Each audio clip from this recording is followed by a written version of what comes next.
Alrighty, well, let's move on. So, some recent news that hit the Raiders yesterday. I believe it's Tuesday today. So, as of yesterday, Mike Mayock, our general manager, is now officially out. He has been relieved of his duties, which don't want to talk too much about how Mark Davis did it, but he requested to interview a GM before he let Mayock know that he was being relieved of his duties, which was just a very interesting way of going about it. But after this year, interesting, weird is the new norm. So Mayock is officially out as GM, which we'll talk about what that means for Bisaccia. But we wanted to just break down a little bit of just some potential GM candidates that we have been linked to, have been rumored to. So Micah, we'll let you take it away here. What are you seeing out there for potential replacement for Mike Mayock as the Raiders' new general manager?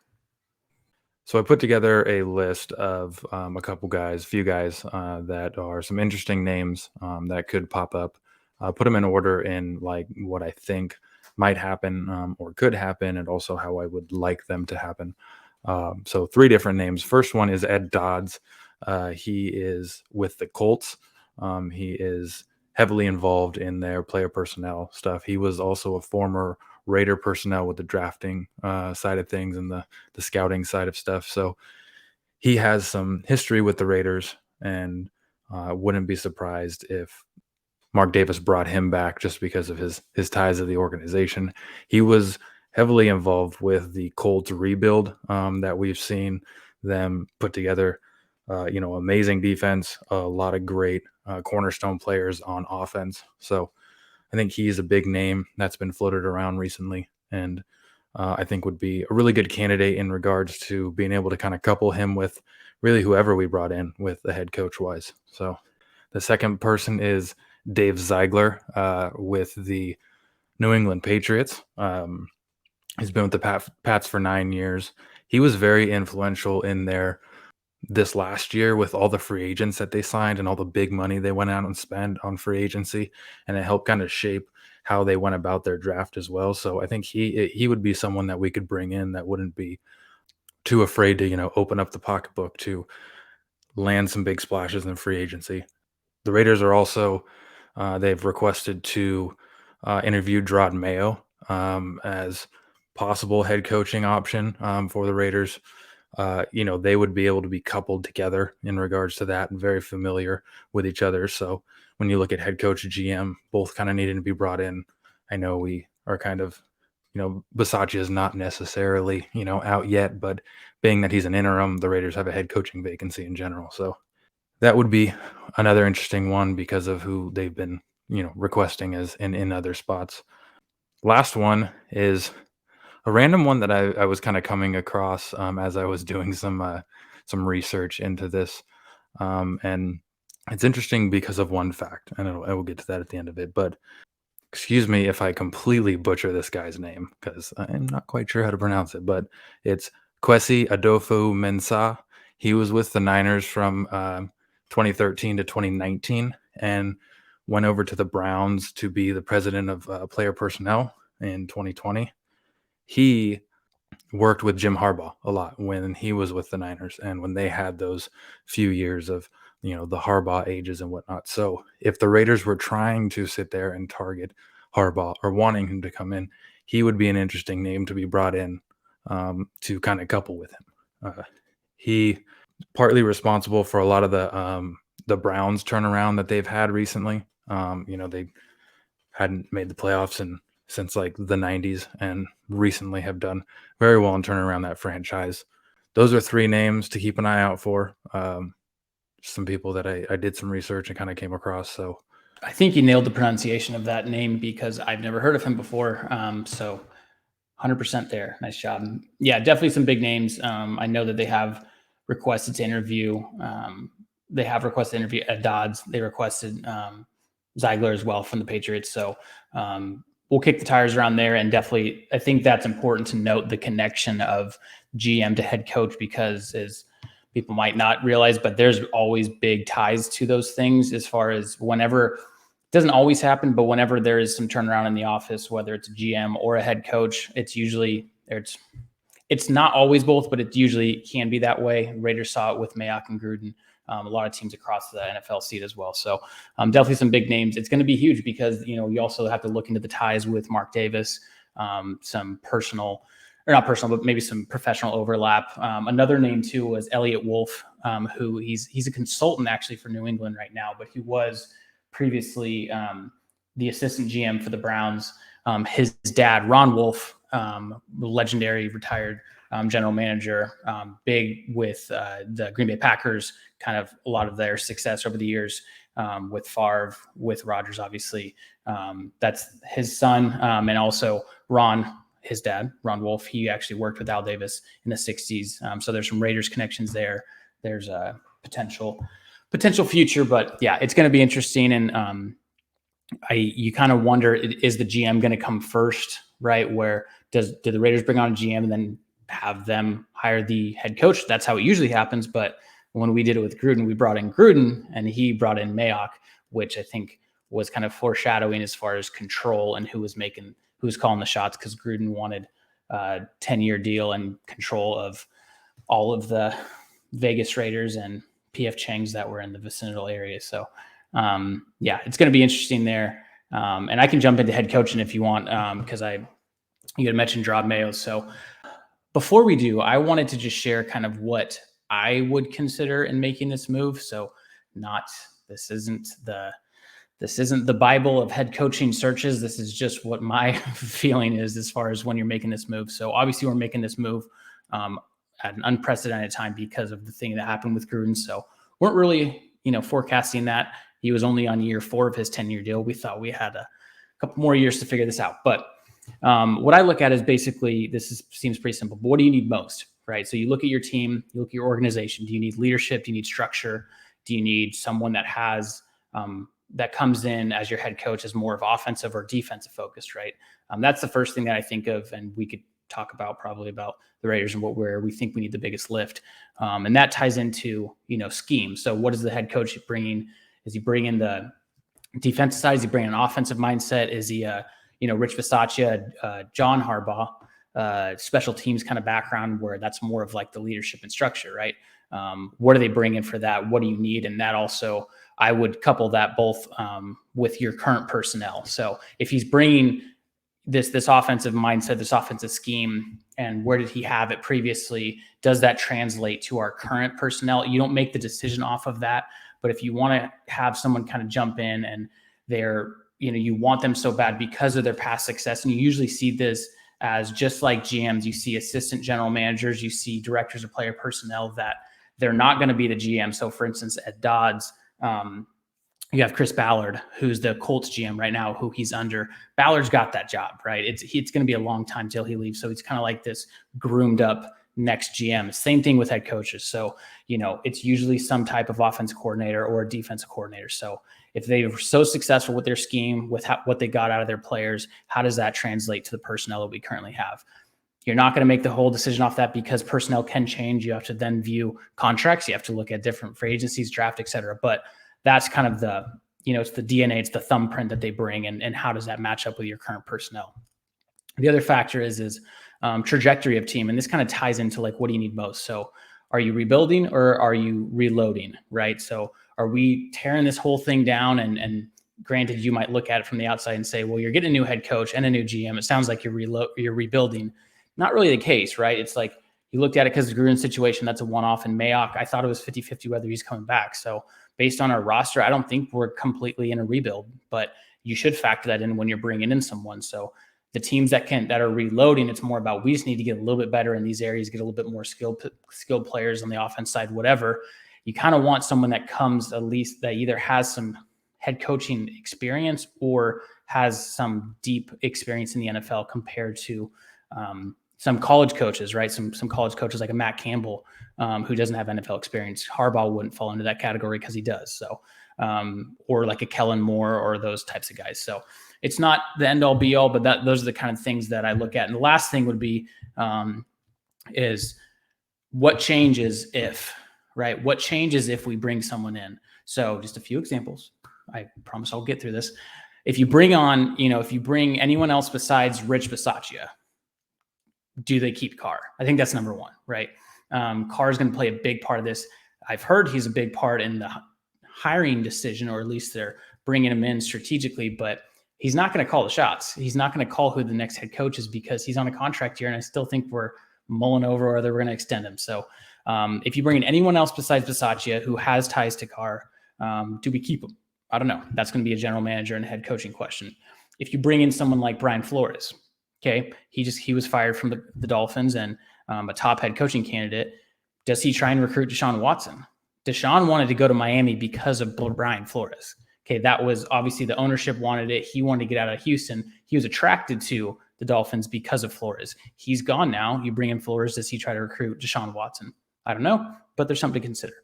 That also factors into Carr. And then someone like, if you bring in Harbaugh, does he want control like Gruden? Does he come in and say, hey, I want to come back and really have complete control over player personnel, over free agency, over drafting, everything that Gruden had and wanted? He has that personality to want something similar to that. So do we want to then structure our organization that way? Because it should only be given to certain people like Bill Belichick. Okay. You're like, Bill, we're not even going to hire a GM. You got both of them, buddy. He's earned that. Okay. Well, Gruden there's only one Bill that's ever taken that responsibility on, and that's Bill O'Brien, who has been a That's GM true. and a head coach at the same time. So Yeah. Which was weird when he you had to gotta, fire himself you as got, head coach. yeah, Uh, you gotta look at like you said, do they have experience in that position? Yeah, I It's mean, kind you of can all look we through the got. So history. It happens, right? Like just kidding. Belichick does it. Bill Parcells, the New York Giants, he did it, right? They had a GM, but it's like having that complete control. Harbaugh might want something similar, and that, for me, at least where the Raiders are at and where we want to go, might scare me off a little bit. So now getting into a few names, I'll roll through this list of just head coaches that have already been linked, which we've talked about. Harbaugh's been linked, currently the head coach at Michigan in college. Todd Bowles, defense coordinator of the Bucs. Gerard Mayo, linebacker coach for New England. Okay, they've already been linked. They've already been requested to interview, which we are adhering to the Rooney Rule, which is good. We don't need any more hand slaps or anything coming down from the NFL. We already have enough trouble as it is, and that's usually us getting out of our own way. So we did. Great. Some additional candidates to consider, and then I'm going to kick it to you guys. Just any thoughts on these names or who you might want. Is Brian Flores, like I talked about, former Dolphins head coach. Doug Peterson, former head coach of the Eagles 2 years ago. So he was Super Bowl champion. They beat the Patriots, the Nick Foles game, right? He ends up getting fired the following year. Carson Wentz breakup. He took a year off. Similar to Mike McCarthy did the same thing before he joined the Cowboys. He's getting back into the mix. Eric Bieniemy, Kansas City Chiefs offense coordinator. He's been linked to a number of jobs the last couple of years. Does he want to leave to take something of his own? Josh McDaniels, very similar, New England offensive coordinator. Is this his time to finally make the move and actually do it? Last time he said he was going to take the Colts job and then just didn't. So does he actually want to take it and move on to kind of create his own legacy there? Brian Daboll is another one. Sean McDermott isn't going anywhere. So Daboll, offensive coordinator, been groomed, a lot of high praise for him and what he's done with Josh Allen. He's on the list too. Kellen Moore, Cowboys offensive coordinator, more of a recent name in the last year. And then Matt Eberflus, Colts defense coordinator. Nathaniel Hackett, Packers offensive coordinator. Byron Leftwich, similar situation to Kellen Moore, former player, offensive coordinator now for the Buccaneers. And then lastly, Mike Tomlin. He's just been more rumored with, he's the head coach of the Pittsburgh Steelers. Big Ben is retiring. Is it his time to, not that he would get fired, but does he want to just make a change? They're going to be rebuilding. So who knows? So those are just some names. I know I threw a lot at you guys, but any names in particular stand out to you guys? I like the idea of them bringing in Gerard Mayo.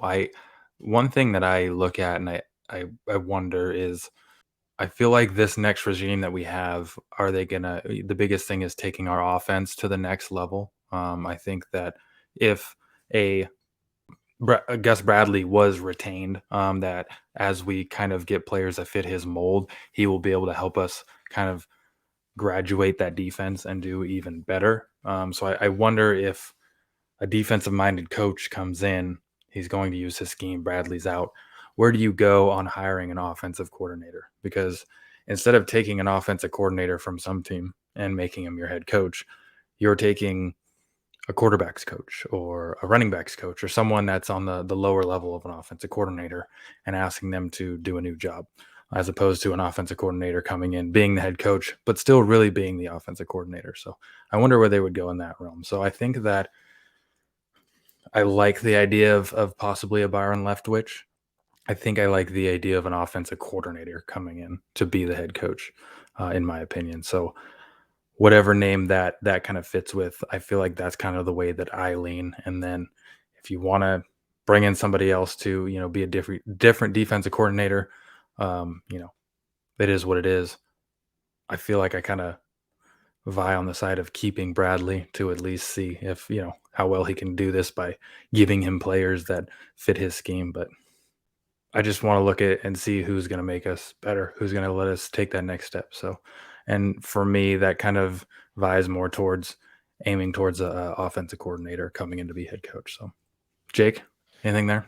Yeah, Mike, when you said what's going to make us better, what we should do for the head coach position, I don't want anything to happen. I want to keep Asaccia.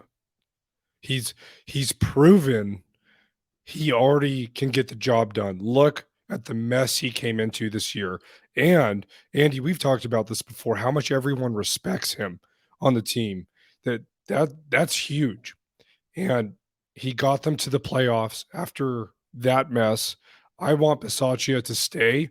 I feel like sometimes we're so quick to get rid of coaches, to get and just completely transform every facet of a football team. But I think in this specific scenario, keeping Bisaccia and seeing what we can do with new weapons, like you mentioned, Micah, next year, I think that's the smartest route to go. That's what I would like to see happen. Yeah, and I think that I don't think it's been ruled out by any means. I'm not even playing devil's advocate because I do like Bisaccia, and I wouldn't be mad about if he stayed on. I think it's interesting when you look at already the decision to move on from Mayock. I don't know if that looks good in Bisaccia's situation, because then let's say you go find a GM and he tries to find that head coach. I think you can see it from afar how much you respect it, but there's nothing like the connection you had with Mayock and what Mayock saw. So how far does that value truly go, right?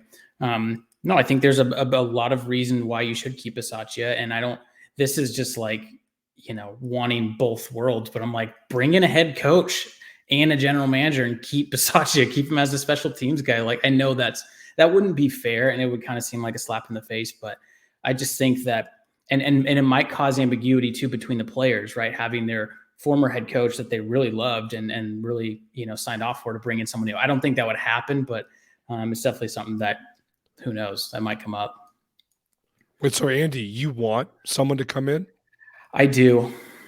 I think if you're going to Okay. make me decide, I would say yes. And it's nothing against Bisaccia at all. Number one, what I look at is the whole organizational structure and the direction that we're going in. And I just don't. I think the best way to do it is to bring in the right GM who brings in the right head coach, and we finally start building our team and our organization the way that we're supposed to, where they're in lockstep. And so every player decision, personnel decision, whether it's in acquisitions or whether it's in making cuts or training camp depth chart, whatever, that they're in lockstep together, because we haven't had that in so long. You think of Gruden when he was here. It wasn't there. You can look at the wins and losses. It doesn't matter. It's just we were never unified. Look at the Antonio Brown situation. It's like Mayock didn't want Antonio Brown. Gruden did. So he brought him in, and then he MF'd Mayock on the way out, and Mayock had to be the bad guy. You look at the decisions with, Clee Farrell at number 4 overall when Mayock wanted Devin White. That should be the general manager's call, but it wasn't, because the control and the power in the organization was imbalanced. So those things are what's frustrating, and always wondering whose decision is this? Is this Mayock's decision or is this Gruden's? And it should never be the case. It should be like, this is ours, right? And so I think just the balance there. I'm not saying that Bisaccia couldn't do that with a GM. I think he could, but for me, if we're going to build over the next 3 to 5 years, and on, I think it would. I would like it to go that way, though. I have no reason to not like Bisaccia, and I think a lot of team, player buy-in, team, their commitment to their head coach every day is something that Gruden he ruffled a lot of feathers. So he had a lot of people in his corner and he had a lot of people out of his corner. So I think So there's, true. speaking of that camaraderie, I don't think you can replace that because that shows up. And it shows up when you're 6-7 and it looks impossible to make the playoffs because you have to rattle off 4 wins. But they believed in Bisaccia. So I think there's a lot to be said about that. I guess if you're going to ask me to make the decision, I think we just move on from him, and I hope that he gets a shot somewhere.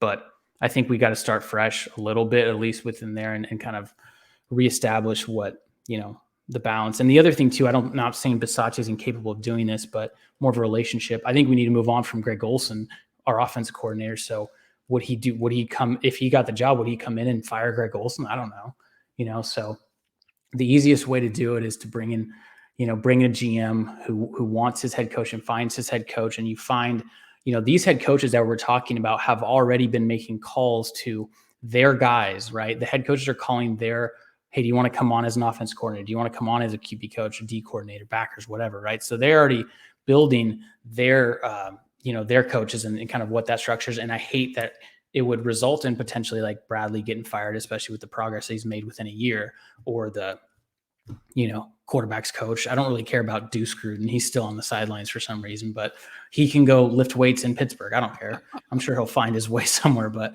it's just, I think it's the easiest way to kind of mesh everything together and kind of build that way because it's all unified based on the right person. So I think Harbaugh's attractive because of his past success. Does he bring the same distractions that Gruden does? I don't know. So sorry to hijack that, but you're good. And I think you look at it too, and that right now with the names that are out there for GMs, head coaches, how they intermingle with each other too. The options that are out there, in my opinion, are upgrades from Bisaccia. And I think when it comes down to things, that's what you got to look at. How do I upgrade the team? I think Bisaccia could very well do it. I think he did well in keeping this team together when it was, everything was against us. But keeping Bisaccia feels like to me that we are either moving laterally or it could cause us to move backwards for some reason. If it doesn't pan out like we hope it would, I think we need to be aggressive in taking, that first step is the first step, is what I've heard before. So everyone's saying it. Everyone's saying that. So I think that with the options that are out there, if this was like making a head coaching change just to make a head coaching change, I would, then I would probably argue more for possibly keeping Bisaccia. But I think with the options that are out there, we got to just keep moving forward with things, and meshing a GM with a head coach is kind of more important at the moment, in my opinion. So.